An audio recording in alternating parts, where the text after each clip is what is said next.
5,000 के करीब है, यानी कि कोटा से भी 1,000 ज़्यादा लोगों को इस साल लेना पड़ेंगे। तो 2027 वाला एक भी हाजी नहीं जा पाएगा, इस वक्त डेटा ऐसा नज़र आता है। रहमानिर्रहीम, अस्सलाम वालेकुम वरहमतुल्लाहि वबरकातुहू। साथियों, हज 2027 का ऐलान हो चुका है और मिनिस्ट्री ऑफ माइनॉरिटी ने ऑफिशियल ऐलान कर दिया कल 23 जून 2026 को हज के फॉर्म यानी ऑनलाइन भरना शुरू हो चुके हैं। मेरी निजी सलाह रहेगी 2-3 दिन के बाद आप एप्लीकेशन करें तो बेहतर है।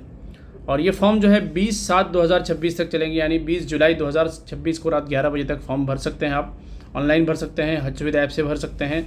और आप अगर किसी और से भरवाना चाहते हैं तो ऑल इंडिया हज वेलफेयर कमेटी का मैं यहाँ पर वेबसाइट दिखा रहा हूँ, उसकी वेबसाइट पर आप जाएंगे तो आपको मैप नज़र आएगा पूरे हिंदुस्तान का, जो यहाँ पर स्क्रीन पर आप देख रहे हैं।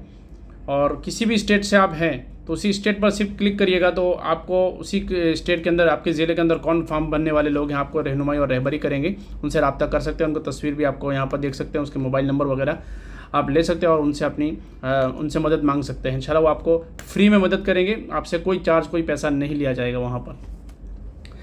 हज कमेटी का जो कोटा है वो 1,75,000 का हिंदुस्तान का हमारा कोटा है। उसमें से 2 हिस्से किए जाते हैं। 70% जो है हज कमेटी रखती है अपने पास और 30% जो है प्राइवेट टूर को इस साल दिया जाएगा।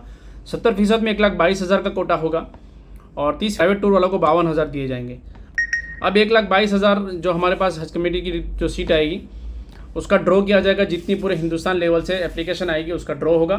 मैं ये पॉलिसी और गाइडलाइंस की बड़ी बड़ी बातें आपको बताने की कोशिश कर रहा हूँ। पूरी जो है 28-30 पन्नों की जो गाइडलाइंस और की है आप पढ़ लीजिएगा, हज कमेटी की वेबसाइट पर आपको मिल जाएगी।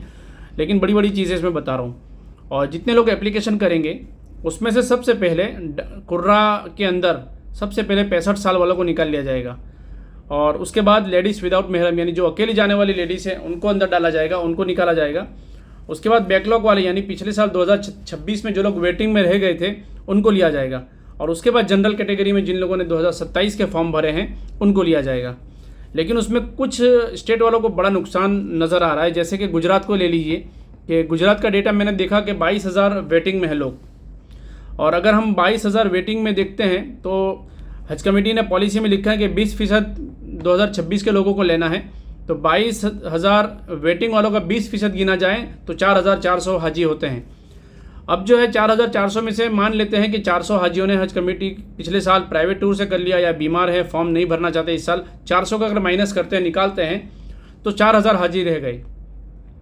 उसके बाद गुजरात का जो रिकॉर्ड देखा गया है कि 1,800 से 2,300-2,400 के बीच में लेडीज़ विदाउट महरम और 65 साल से रिजर्व कैटेगरी के लोग एप्लीकेशन करते हैं। तो 4,000 पिछले हो गए, पिछले साल वाले, और 2,000 इनको हम ऐड करते हैं तो 6,000 हाजी हो गए। और 6,000 हाजी के सामने गुजरात का कोटा 4,800 या 5,000 के करीब है, यानी कि कोटा से भी 1,000 ज़्यादा लोगों को इस साल लेना पड़ेंगे। तो 2027 वाला एक भी हाजी नहीं जा पाएगा, इस वक्त डेटा ऐसा नज़र आता है। तो ऐसा नुकसान होने की चांसेस है और बहुत सारे हाजी 2027 में गुजरात के रह जाएंगे। तो एप्लीकेशन करने से हमें कोई फ़ायदा नज़र नहीं आ रहा है। तो अब दूसरे स्टेट का देखेंगे कि महाराष्ट्र का क्या है, दिल्ली का अलग अलग हिसाब है। लेकिन मैंने ये जो 8 स्टेट जो वेटिंग में है जिसके बारे में मैं आपको कह रहा हूँ, इसमें गुजरात का मैंने एक एग्जाम्पल आपको दिया है। तो आप एप्लीकेशन करना चाहें तो कर सकते हैं, ठीक है। अब बैकलॉग वाले कैसे लिए जाएंगे कि आप गुजरात की एक लिस्ट देखेंगे, मैं आपको यहाँ पर स्क्रीन पर दिखाने की कोशिश करता हूँ कि बैकलॉग वाले यानी 20% जिनको लेना है बतलाया गया है।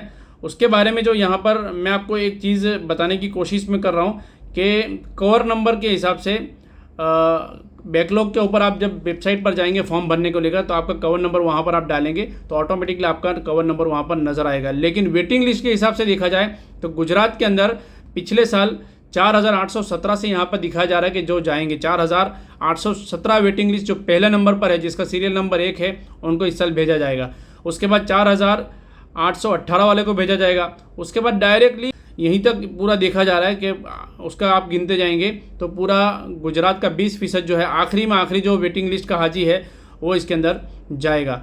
अब बैकलॉग क्या होता है, यानी पिछले साल जिन लोगों का वेटिंग में रह गया था उनके बारे में मैं बता दूं। सिर्फ एग्जांपल के लिए एक स्टेट ले रहा हूं मैं, गुजरात। जैसे 22,000 वेटिंग है तो अब 20% जो 4,000 या 400 लोग जो लेने हैं वो वेटिंग नंबर के हिसाब से लेंगे, न कि कवर नंबर के हिसाब से लेंगे।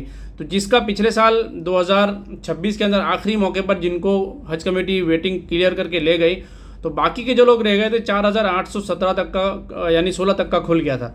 अब 17 में जो हाजी है वहाँ से खुलना शुरू करेंगे, आखिर में 20% जो भी होगा उनको लिया जाएगा। उनकी लिस्ट यहाँ पर मैं मेरे स्क्रीन पर बता रहा हूँ, आप यहाँ से देख सकते हैं। और आपको PDF चाहिए जिसका सिलेक्शन हुआ तो वो PDF भी आपको मिल जाएगी। मेरा ये QR कोड है, वहाँ पर स्कैन कर लीजिएगा और आप वहाँ पर लिखिएगा ज़रूर कि PDF गुजरात, तो फ़ौरन आपको हमारी टीम आपको भेज देगी इंशाल्लाह, ठीक है। इसी तरह की मामला है।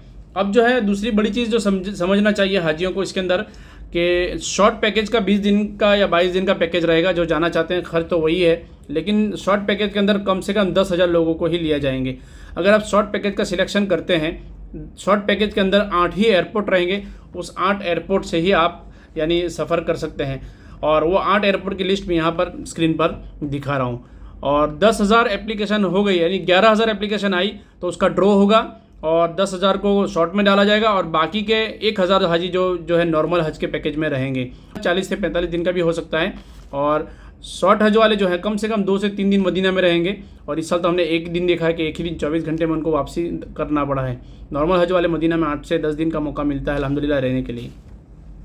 खर्च के बारे में बता दूं, बड़ी बात जो है, मुंबई से इस साल जाने वाले 2026 में जो थे उनका जो है 3.5 लाख का खर्च हुआ था और दिल्ली से जाने वालों का 3,56,000 का खर्च हुआ था। और कितना खर्च कहाँ लिया 3,56,000, आप एयर फ्लाइट का किराया के बाद का जो है पेज नंबर 15 देखेंगे पॉलिसी के अंदर, तो आप यहाँ पर देख लीजिएगा कितना खर्च जोड़ा गया है, हज कमेटी ने कितना पैसा लिया है। लेकिन उम्मीद है कि इंशाल्लाह उसमें से कुछ पैसे वापस भी मिलेंगे, रिफ़ंड मिलने वाला है, क्योंकि जोन के हिसाब से पैसे काटे गए हैं। और मक्का के अंदर रिहाइश जो है हरम के करीब वालों की ज़्यादा रेट है और दूसरे इलाकों का जो बिल्डिंगें थी उसका रेट कम है, तो उसका डिफरेंस भी आपको हाजियों को वापस 26 वालों को इंशाल्लाह दिया जाएगा। और तीसरी चीज़ जो है, बड़ी चीज़ जो मैं बताने की कोशिश कर रहा हूँ आपको, कि खाना पीना। पीछे इस साल जो हाजी फ़कीरी की तरह ज़िंदगी गुजारी है, यानी पैसे होने के बावजूद हाजी ने होटल पर और दुकानों पर जो लाइन लगाई है फ़कीर की तरह मांगा है, तो उसका थोड़ा हाजियों का जो मांग थी कि भाई खाना पैसा ले लो लेकिन खाना दिया जाए। तो इस साल सऊदी गवर्नमेंट ने एक फ़ैसला किया है कि जिसको भी वीज़ा चाहिए हज की, उसको ये वाली कैटेगरी में आना पड़ेगा, खाने वाली, जिसको HB कैटेगरी कहते हैं, हाफ बोर्ड कहते हैं, यानी नाश्ता मिलेगा और रात का खाना मिलेगा इंशाल्लाह। तो हज कमेटी ऑफ इंडिया पूरे 1,22,000 को इस साल HB कैटेगरी में डालने जा रही है और उसके साथ इंशाल्लाह खाना आपको मिलेगा।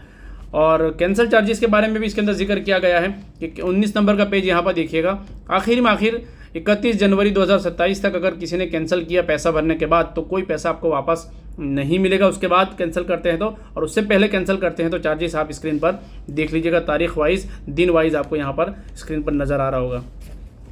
15 साल से छोटा जो बच्चा है वो इस साल हज का एप्लीकेशन नहीं कर सकते हैं, ये बताया गया। जिसका सिलेक्शन होगा कुर्रा के अंदर, जुलाई के आखिरी हफ्ते में ड्रॉ कुर्रा किया जाएगा। उसमें सिलेक्शन के बाद पहले ही 10 दिन के अंदर अगस्त के 1,52,300 रुपये सिलेक्शन वालों को भरने होंगे और दूसरा इंस्टॉलमेंट जो है नवंबर दिसंबर में 1,25,000 रुपये आपको भरने होंगे। ये बड़ी बड़ी बातें हैं जो आपको बताइए, वरना हज कमेटी की पॉलिसी गाइडलाइंस तो 29-30 पेज की है, मालूम नहीं है, आप पूरा तो नहीं देख पाएंगे। तो अगर आपको देखनी है तफसील तो वहाँ पर हज कमेटी की वेबसाइट पर चले जाइए। लेकिन बड़ी बड़ी बातें मैंने यहाँ आपको बता दी है और भी बहुत सारी चीज़ें हैं हज कमेटी के, हम बताएंगे। फॉर्म कैसे भरना चाहिए, क्या सिलेक्ट करना चाहिए, एम्बार्केशन कौन सा लेना चाहिए और दूसरे ऑप्शन क्या है, किस तरह के स्कैन करना है पासपोर्ट वगैरह, इसके लिए आप सिर्फ 24 घंटे का इंतज़ार करें। ये वीडियो पूरा देख लीजिएगा, अपने दोस्त अहबाब को भेज दीजिएगा, जो लोग जाना चाहते हैं और समझना चाहते हैं हज कमेटी की नई बातें, उसको भेज दीजिएगा। कल तक इंतज़ार करें, उम्मीद है कल शाम को मौका मिलते ही हज का फॉर्म कैसे भरा जाता है उसके बारे में इंशाल्लाह हम वीडियो भेजने की और बनाने की कोशिश करेंगे। अस्सलामु अलैकुम व रहमतुल्लाहि व बरकातुहू।